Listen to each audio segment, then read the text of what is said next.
कशाला नाही चल चालतो इथून. हे बघ राधा, अगं थांब, अगं सगळं कळलंय मला. काय कळलं तुला? हेच काय कळलं तुला?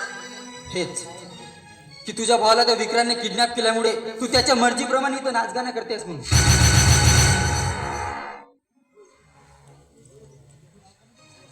होय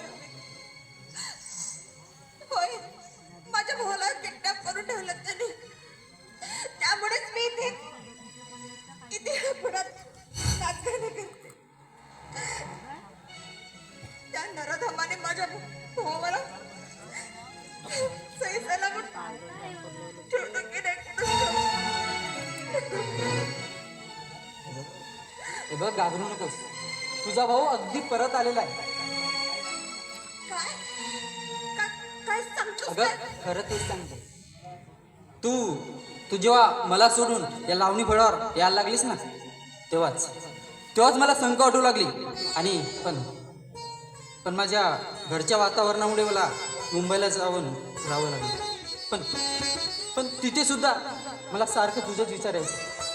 एक दिवस तुझ्या भावाविषयी आपल्या दीपकने मला सांगितलं. आणि मी त्यानंतर लगेच इथं आलो. आणि माझ्या मित्राच्या मदतीने तुझ्या भावाला सही सलामतपणे इथं परत आणलं. खरंच खरंच देव पावलं म्हणायचं.